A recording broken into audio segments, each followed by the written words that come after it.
அனைவருக்கும் வணக்கம். நமது வீட்டின் சொத்து வரியை எவ்வாறு இணையதளத்தில் சென்று நாமே கணக்கிட்டு தெரிந்து கொள்வது என்பதை பற்றி இந்த வீடியோல தெளிவா நம்ம பார்க்கலாம். இந்த வீடியோவை முழுசா பாருங்க. இந்த வீடியோவை நிறைய பேருக்கு ஷேர் பண்ணுங்க.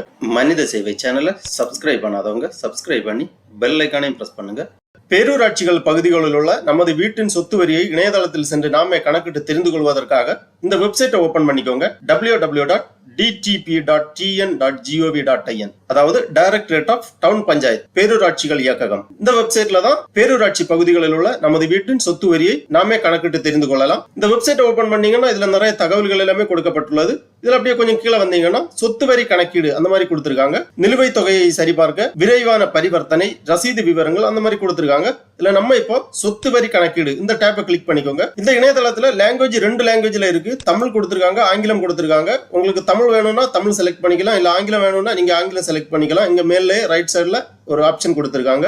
ஆங்கிலம் செலக்ட் பண்ணீங்கன்னா எல்லாமே ஆங்கிலத்துல மாறிடும். ப்ராப்பர்ட்டி டாக்ஸ் கால்குலேட்டர் கொடுத்திருக்காங்க. உங்களது மாவட்டத்தை செலக்ட் பண்ணிக்கோங்க. ஃபர்ஸ்ட்ல மாவட்டத்தை செலக்ட் பண்ண பிறகு அதன் கீழ் வரக்கூடிய டவுன் பஞ்சாயத்து ஏரியாவை செலக்ட் பண்ணிக்கோங்க. உங்க டவுன் பஞ்சாயத்தை செலக்ட் பண்ணிக்கோங்க. அதன் பிறகு பில்டிங் சோன் கேட்டிருக்காங்க. Building zone A zone, B zone, C zone கொடுத்திருப்பாங்க. ஏ சோன்னா கமர்ஷியல் ஏரியா, அதாவது வணிக பகுதிகள். பி சோன் அப்படின்னா வீட்டுமனை பகுதிகள். சி சோன் அப்படின்னா விவசாய பகுதிகள். இதுல உங்க ஏரியா எந்த சோன் அப்படிங்கறத செலக்ட் பண்ணிக்கோங்க. ஒவ்வொரு சோன்லயும் தனித்தனியா கொடுத்திருக்காங்க. 600 square feet, 600 to 1000 square feet, அந்த மாதிரி ஒவ்வொரு சோனுக்கும் ஸ்கொயர் ஃபீட் கொடுத்திருக்காங்க. நீங்க எந்த சோனுன்னு மட்டும் செலக்ட் பண்ணாலே போதும். ஏ சோன் அல்லது பி சோன், சி சோனுங்கிறத செலக்ட் பண்ணாலே போதும். அதன் பிறகு பில்டிங் யூசேஜ் கேக்குறாங்க. பில்டிங் யூசேஜ்ல commercial, industrial, own residence, private school and colleges, rent அந்த மாதிரி கொடுத்திருக்காங்க. உங்களுக்கு ஓன் ரெசிடென்ட் செலக்ட் பண்ணிக்கோங்க. அல்லது உங்களது பில்டிங் கமர்ஷியல் பில்டிங்னா அல்லது இண்டஸ்ட்ரியல் பில்டிங்னா எந்த வகையான யூசேஜோ அதை நீங்க செலக்ட் பண்ணிக்கோங்க. அப்புறம் பில்டிங் டைப் கொடுத்திருக்காங்க.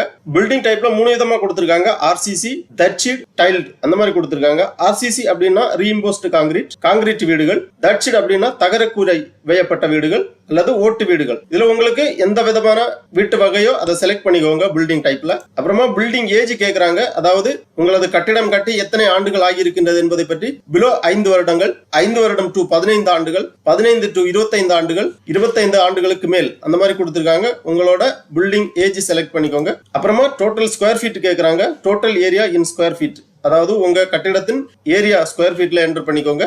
அதன் பிறகு என்டர் கேப்சா கொடுத்திருக்காங்க. இந்த கேப்சாவை இங்க என்டர் பண்ணி கால்குலேட் இந்த டேபை நீங்க கிளிக் பண்ணிக்கோங்க. கால்குலேட் இந்த டேபை நீங்க கிளிக் பண்ண உடனே ப்ராப்பர்ட்டி டாக்ஸ் கால்குலேட் பண்ணி நீங்க செலக்ட் பண்ணிருக்கக்கூடிய உங்க பில்டிங் ப்ராப்பர்ட்டி டாக்ஸ்ங்கிறது கால்குலேட் பண்ணி இங்க வந்துருச்சு.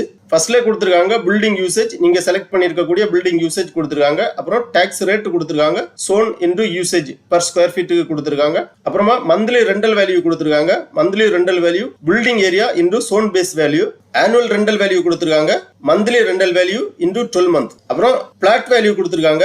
Annual rental value into 12 into 0.16 அந்த மாதிரி கொடுத்திருக்காங்க. அப்புறமா பில்டிங் வேல்யூ கொடுத்திருக்காங்க. Annual rental value into 12 month minus plot value அந்த மாதிரி கொடுத்திருக்காங்க. ஃபர்ஸ்ட்ல இருக்கிறது தான் எல்லாமே அடுத்தடுத்த வேல்யூல வருது. அப்புறம் பேசிக் வேல்யூ கொடுத்திருக்காங்க. மெயின்டெனன்ஸ், அப்புறம் டிஸ்கவுண்ட் ஆஃப் பில்டிங் ஏஜ் கொடுத்திருக்காங்க. 15 டு 25 ஆண்டுகளுக்கு 15% பேசிக் வேல்யூல டிஸ்கவுண்ட் கொடுப்பாங்க. 5 டு 15 ஆண்டுகளுக்கு உள்ளது 10% பேசிக் வேல்யூல டிஸ்கவுண்ட் கொடுப்பாங்க. 25 ஆண்டுகளுக்கு மேல் உள்ள பில்டிங்னா 20% உங்களுக்கு டிஸ்கவுண்ட் கொடுப்பாங்க. அப்புறம் டிஸ்கவுண்ட் ஆஃப் பில்டிங் டைப் கொடுத்திருக்காங்க. காங்கிரீட் வீடுனா 0% டிஸ்கவுண்ட், ஓட்டு வீடுனா 50% பேசிக் வேல்யூல டிஸ்கவுண்ட் கொடுப்பாங்க. தகர கூரை வேயப்பட்டதுன்னா 25% பேசிக் வேல்யூல டிஸ்கவுண்ட் கொடுப்பாங்க. டோட்டலா ஆனுவல் வேல்யூ கொடுத்திருக்காங்க. Basic value minus discount of building age plus discount of building type அந்த மாதிரி கொடுத்திருக்காங்க. டோட்டலா பார்க்கும்போது 5100 ரூபாய் வருது.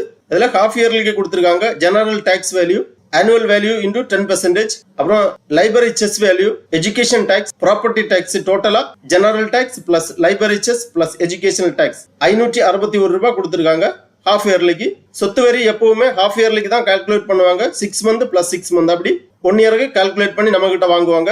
இவ்வாறு தான் ப்ராப்பர்ட்டி டாக்ஸ் கால்குலேட் பண்ணுவாங்க. இதே மாதிரி உங்க வீட்டுக்கு எவ்வளவு ப்ராப்பர்ட்டி டாக்ஸ் வருதுங்கிறத நீங்க கால்குலேட் பண்ணி பார்த்து தெரிஞ்சுக்கலாம். ஒருவேளை அதிகமா மாறுபாடு ஏதாவது இருந்துச்சுன்னா நீங்க உங்க பஞ்சாயத்து செயல் அலுவலரிடம் முறையிடலாம். ஆகவே பஞ்சாயத்து ஏரியாக்களில் உள்ள வீட்டின் உரிமையாளர்கள் இவ்வாறு இணையதளத்தில் சென்று உங்களது வீட்டின் சொத்து வரியை கணக்கிட்டு தெரிந்து கொள்ளுங்கள். ஓகே நண்பர்களே, இந்த வீடியோ உங்களுக்கு உபயோகமா இருந்துச்சுன்னா லைக் பண்ணுங்க, ஷேர் பண்ணுங்க.